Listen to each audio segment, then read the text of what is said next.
Good morning everybody. आज की BA part third वाली क्लास में हम नगरीय समाजशास्त्र के पेपर में विचरण की अवधारणा को पढ़ेंगे। देखिए, सामान्य अर्थों में विचरण की हम व्याख्या करें तो ये शब्द बना है विचरण वी प्लस चलन, यानी जो समाज स्वीकृत व्यवहार की पालना करते हुए जो चलन हो रहा है उसके विपरीत कोई ऐसा व्यवहार किया जाए जो चलन का प्रतिकूल दशा को दर्शाए, वो विचरण कहलाता है। और विचरण शब्द आते ही समाजशास्त्र में एक सिद्धांतकार जहन में गूंजते हैं, आर.के. मर्टन, क्योंकि मर्टन ने विचरण की अवधारणा को सैद्धांतिक आधार पर प्रस्तुत किया था। मर्टन ने अपना एक मॉडल भी दिया है। उस मॉडल के अंदर उन्होंने बताया कि समाज में कुछ स्वीकृत लक्ष्य होते हैं और उन लक्ष्यों को पूरा करने के संस्था के साधन भी बताए गए हैं। जब व्यक्ति सकारात्मक लक्ष्यों को प्राप्त करे सकारात्मक साधनों के माध्यम से, तो इसे हम कहेंगे अनुकूलता। जैसे मान लीजिए एक लड़का डॉक्टर बनना चाहता है, अब उसका स्वीकृत तरीका क्या है कि वो बाकायदा गवर्नमेंट के द्वारा जो भी प्रोसीजर है, नीट का एग्ज़ाम, उसको फाइट करे, उसके बाद निर्धारित कॉलेज में एडमिशन ले और नियम संगत होकर परीक्षा दे, पास करे, डॉक्टर बने, किसी को प्रॉब्लम नहीं है। लेकिन मान लीजिए यही लड़का लक्ष्य तो रखे पॉजिटिव कि मुझे डॉक्टर बनना है, और उसके संसाधनों के रूप में स्वीकृत लक्ष्यों की पालना के लिए वो ऐसे साधन अपनाए जो गैर कानूनी है, जैसे वो चीटिंग करे, वो किसी का पेपर आउट करके वहाँ से निकाले, नीट में चीटिंग से एडमिशन कराए, तो निश्चित रूप से एक प्रतिकूल स्थिति बनेगी जिसे हम विचरण कह देंगे। इसके 4 मानदंड भी उन्होंने बताए। कई बार लक्ष्य पहले दिन से ही नेगेटिव होते हैं और तरीके उसके संस्थागत पॉजिटिव हो जाते हैं। कभी कभी लक्ष्य नकारात्मक और उनको प्राप्त करने के साधन भी नकारात्मक, तो भी एक विचरण की स्थिति बनती है। इसके अलावा कुछ लोग ऐसे होते हैं जो ना तो समाज के लक्ष्यों को स्वीकार करते हैं और ना वो स्वीकृत संसाधनों को स्वीकार करते हैं, मतलब वो क्रांतिकारी प्रवृत्ति के होते हैं। वो सोचते हैं कि पूरी दुनिया में लक्ष्य उनके हिसाब से होने चाहिए और साधन भी वही बताएंगे। तो इसको भी आर.के. मर्टन ने विचरण की स्थिति बताया। विचरण शब्द को प्रमुख रूप से कोहन, जॉनसन, क्लीनार्ड ने परिभाषित किया है। सबसे पहले हम जॉनसन की परिभाषा देख लेते हैं। जॉनसन ने लिखा कि विस्तृत व्यवहार केवल सामाजिक मानदंड अथवा आदर्श नियम का उल्लंघन नहीं है, बल्कि एक ऐसा व्यवहार है जिसमें नियमों का जानबूझकर उल्लंघन किया जाता है। देखिए, जॉनसन ने जो अपनी बुक लिखी समाजशास्त्र एक व्यवस्थित परिचय, उसमें स्पष्ट कर दिया कि विस्तृत व्यवहार का मतलब ये नहीं कि आपने कोई मानदंड या कोई परंपरा या नियम का उल्लंघन किया है, बल्कि एक ऐसा व्यवहार है जिसमें व्यक्ति की मंशा पहले ही होती है कि मैं इस नियम को तोड़ूंगा जानबूझकर, तो विचरण है। उदाहरण के लिए, माताजी ने बोला बेटा जा बाजार से दूध लेके आ, और बच्चे ने स्कूटी स्टार्ट की। उसको खूब अच्छी तरह मालूम है कि दूध की दुकान चौराहे पर स्थित है और वहाँ पर निश्चित रूप से ट्रैफिक पुलिस अधिकारी खड़ा होगा। उसे हेलमेट लगा के जाना चाहिए था, लेकिन वो घर से ये सोच के जा रहा है कि मैं हेलमेट नहीं लगाऊंगा, उस नियम को तोड़ूंगा, और वो बिना हेलमेट के जाता है और ट्रैफिक पुलिस अधिकारी उसको पकड़कर उसकी रसीद बना देता है। तो ये उसका विचलित व्यवहार था, यानी उसने पहले से नियम की जानकारी होने के बाद भी उसको तोड़ा। ऐसे ही अल्बर्ट कोहन ने परिभाषा दी है कि विचरण का तात्पर्य केवल उस व्यवहार से होता है जो सामान्य रूप से स्वीकृत आचरणों के उल्लंघन के रूप में होते हैं। इस अर्थ में सामाजिक विचरण का क्षेत्र बहुत व्यापक है, जैसे तस्करी करना, गबन करना, वस्तुओं में मिलावट करना, यौन संबंधी अपराधों में वेश्यावृत्ति, आत्महत्या, हिंसा, ये सब के सब इस तरह के व्यवहार हैं जो स्वीकृत आचरण, यानी कहीं ना कहीं इसमें नैतिकता का पुट जुड़ा हुआ है। ठीक इसी प्रकार M.B. क्लेनार्ड नाम के विद्वान थे, उन्होंने कहा कि विचरण का संबंध उन कंडीशंस के साथ है जिसमें व्यक्ति का व्यवहार एक सामान्य दिशा की ओर सीमा तक होता है कि समुदाय की सहनशीलता की सीमा से बाहर हो जाए। यहाँ सहनशीलता से संबंध है कि व्यक्ति कोई व्यवहार इस तरह से करे कि जब तक उसे हंसी मजाक में लिया जा रहा है, लोग उसको सहर्ष स्वीकार कर रहे हैं, तब तक तो वो हास्य प्रयास की श्रेणी में आएगा। लेकिन यदि वो समुदाय की सहनशीलता के बाहर चला जाए, मान लो एक नेता किसी अच्छे ओजस्वीपूर्ण भाषण के द्वारा लोगों को प्रभावित करा, वहाँ तक तो ठीक है, लेकिन वो सार्वजनिक सभा में यदि अश्लील व्यंग मारे कोई अपशब्दों का प्रयोग करे तो फिर समुदाय उसको कहेगा कि ये नेता वास्तव में नीतिगत नियमों के विरुद्ध है, इसमें इस तरह के व्यवहार को किया है जो हमारी सहनशीलता का परीक्षण कर रहा है, उसके लिमिट को क्रॉस कर गया। तो इस अर्थ में किरकेगार्ड ने इसको विचरण का व्यवहार माना। जब विचरण के अध्ययन के संदर्भ में अध्ययन करते हैं तो इमाइल दुर्खिम का नाम निकल के आता है। उन्होंने अपनी पुस्तक द सोसाइटी जो कि 1897 में लिखी थी और उसमें आत्महत्या के 4 प्रकार बताए, अहमवादी, परार्थवादी, विसंगत और भाग्यवादी। उसमें विचरण शब्द का इन्होंने अर्थ निकाला कि जब विसंगत स्थिति बनती है, अर्थात समाज में जब तेजी से परिवर्तन होता है और उस परिवर्तन की दशा में विघटनकारी दशाएं जब बन जाती है तो विचरण व्यवहार कहलाता है। नगरीय संस्कृति में इसी प्रकार के विचरण जो चाहे प्यार की असफलता में हो सकता है, परीक्षा की असफलता में हो सकता है, व्यापार में मंदी के दौर में हो सकता है, या कई बार व्यक्ति वन साइडेड लव वाले इन चक्रों में पड़ता है तो वो मन में एक इमेज क्रिएट कर लाता है कि उसे शायद उसका जीवन बिल्कुल बेकार है, कोई उसे पसंद नहीं कर रहा है। तो ऐसी स्थिति में वो विसंगत स्थिति में आता है। ये भी एक विचरण का व्यक्तिगत कारक हो सकता है। अब हम बात करेंगे रॉबर्ट मर्टन की। इन्होंने एक पुस्तक लिखी है social theory and social structure. इस पुस्तक में जब प्रकार शब्द की व्याख्या कर रहे थे तब इन्होंने विचरण की व्याख्या को भी महत्व दिया। उन्होंने कहा कि समाज में 2 प्रकार की उपसंरचनाओं के तत्व शामिल होते हैं। एक तो वे लक्ष्य जो पुरस्कार देने योग्य हैं, दूसरे वो व्यवहार जिनको करने पर समाज ने दंड की व्यवस्था कर रखी है। अब ये दंड प्रतीकात्मक भी हो सकता है, जैसे हुक्का पानी बंद कर देना, जाति से बाहर निकाल देना, और ये दंड हिंसात्मक प्रवृत्ति के भी हो सकते हैं, जैसे टिट फॉर टैट के सिद्धांत पर जो दंड उसको मिलना चाहिए जैसे को तैसा। अगर फसल चुराई तो आप भी इसकी चुरा लो, इसने चोरी किसका हाथ काट दो, इस तरह के दंड भी हो सकते हैं। सामान्यतः विस्तृत व्यवहारों को नैतिकता के साथ जोड़ा जाता है। ये डिपेंड करता है सोसाइटी का स्ट्रक्चर कैसा है। जैसे मान लीजिए अगर परंपरावादी समाज है तो परंपरावादी समाज के अंदर इसका स्तर अलग प्रकार का होगा, वहाँ दंड की प्रकृति में प्रतिस्थापक कानूनों का प्रभाव होगा, दमनकारी प्रवृत्ति नहीं होगी, प्रतिकारी आधार होगा। लेकिन यदि समाज ट्रेडिशनल कैटेगरी का है तो ऐसी स्थिति में वहाँ पर परंपरावादी दंड के जो भी तरीके हैं उनको अपनाया जाता है। इस तरह सामाजिक विचरण किसी भी समाज में स्वीकृत साधन और लक्ष्य के आधार पर मर्टन ने परिभाषित किया है। वो कहते हैं जब हम नैतिक साधनों के द्वारा संपत्ति को अर्जित करना चाहते हैं, ये वास्तव में एक अच्छा सामाजिक लक्ष्य हो सकता है, लेकिन यदि उसके लिए व्यक्ति चोरी करने लग जाए तो फिर इसे विचरण व्यवहार की श्रेणी में हम मानेंगे। अब प्रश्न उठता है कि नगरीय विचरण जो होता है उसके क्या कारण होते हैं, नगरों में विचरण किस आधार पर प्रस्तुत होता है। देखिए, एक शब्द है अप्रतिमानता, जिसे नियमहीनता भी कहा जाता है, एनोमी। अनेक विद्वानों ने विचरण शब्द के स्थान पर, जिसे हम अंग्रेजी में डिफेंस कहते हैं, एनोमी शब्द का प्रयोग किया और उन्होंने बताया कि जब नगरों में अधिक जनसंख्या घनत्व होता है, अधिक नगरीकरण की स्थिति बनती है तो निश्चित तौर पर विस्तृत व्यवहारों का एक प्रभाव बनता है। उस प्रभाव के कारण नगरीय स्थलों में विचरण की कुछ दशाएं उत्तरदायी होती हैं। इनके कुछ तथ्य या कारक निम्न प्रकार है। नंबर 1, नगरों की गुमनामीता। इसको समझने के लिए आप अपने दिमाग में अपने गांव का वो दृश्य क्रिएट कीजिए जब घर से व्यक्ति कोई निकला, चाहे उसका परिचित है या नहीं है, वो अभिवादन के रूप में राम राम बोलता है, सामने वाला भी उसका जवाब देता है राम राम, और वो व्यक्ति पूरे गांव के लिए अजनबी नहीं होता।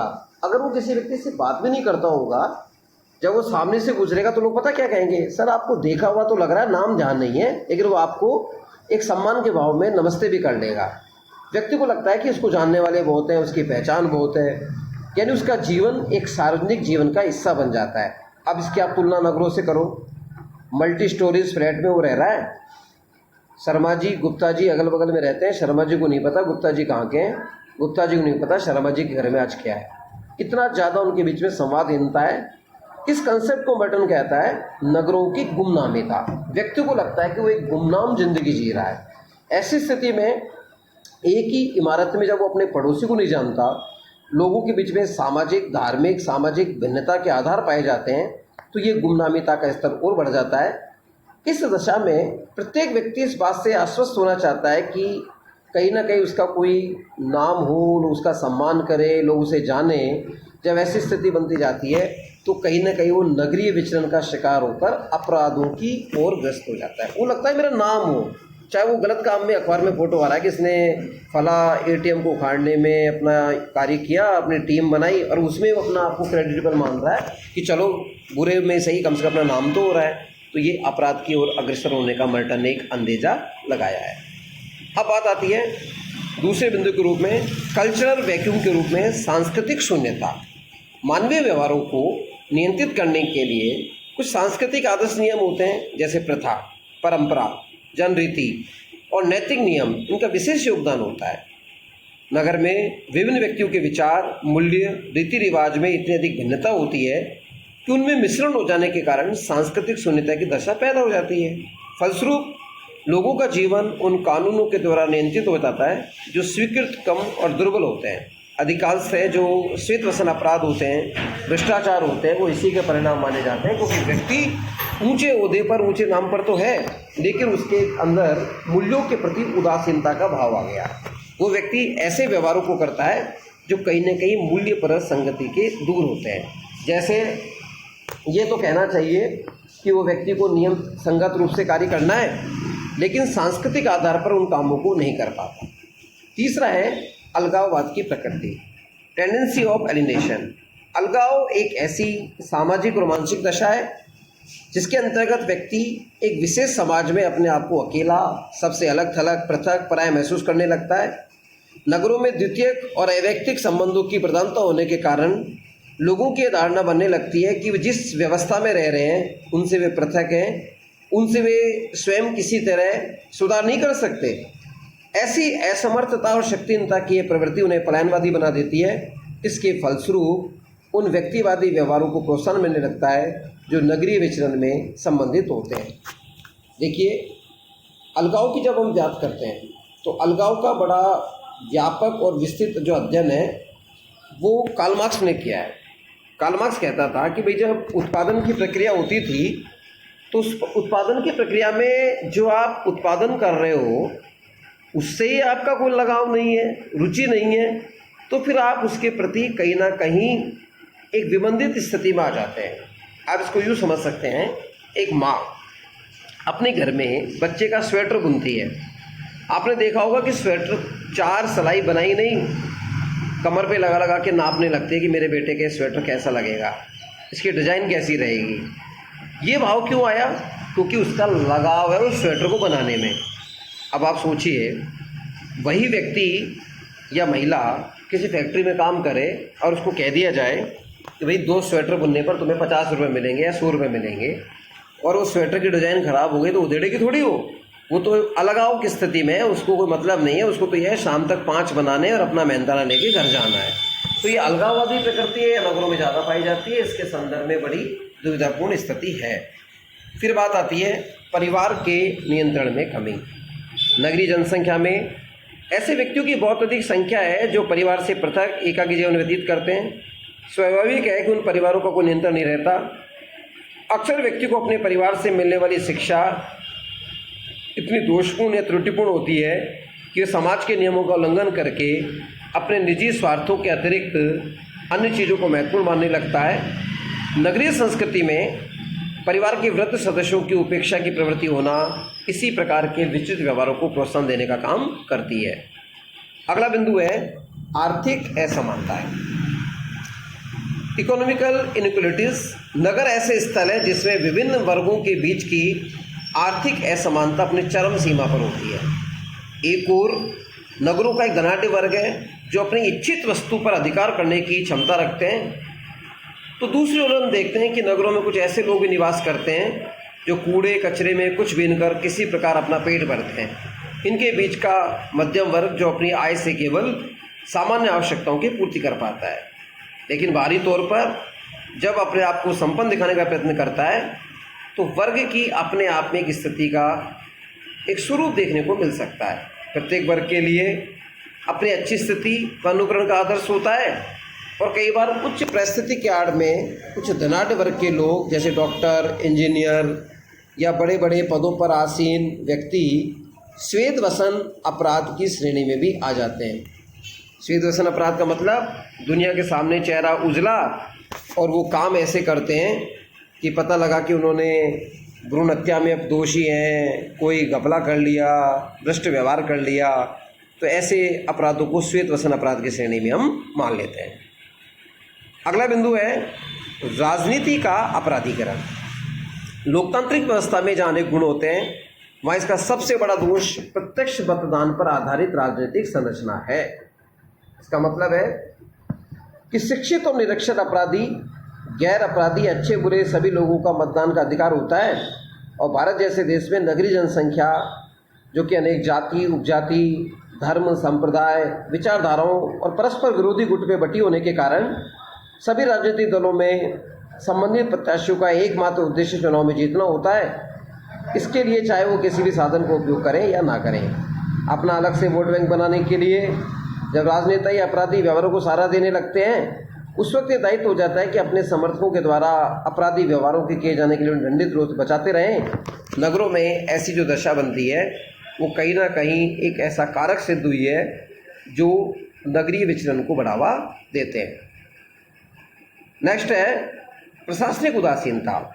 व्यावहारिक रूप में यह देखा गया है कि प्रशासन के बड़े उत्तरदायी कार्य होते हैं। बड़े बड़े अधिकारी सामाजिक विचरण से संबंधित व्यवहारों पर नियंत्रण रखते हैं, लेकिन उनकी रुचि जब नहीं दिखाई देती वो अपना आर्थिक लाभ को महत्व देने लगते हैं, बड़े गिरोह का विरोध करने के स्थान पर उनको सुरक्षा देने लगते हैं। तो ऐसी स्थिति में ये प्रशासनिक उदासीनता है, ये एक अलग प्रकार के वातावरण को तैयार करती है जिसमें प्रत्यक्ष या अप्रत्यक्ष आधार पर लोगों के साथ नकारात्मक भाव उत्पन्न होता है।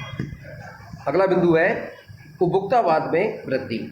नगरों की वर्तमान भौतिकवादी संस्कृति के अंदर व्यक्ति भौतिक सुख सुविधाओं से संबंधित विभिन्न वस्तुओं जैसे एयर कंडीशनर, फ्रिज, टेलीविज़न के नए मॉडल, नए नए मोबाइल, माइक्रोवेव, सौंदर्य प्रसाधनों का उपयोग वे सामाजिक प्रतिष्ठा के लिए अनावश्यक चीज़ों को आवश्यक समझने लगे हैं।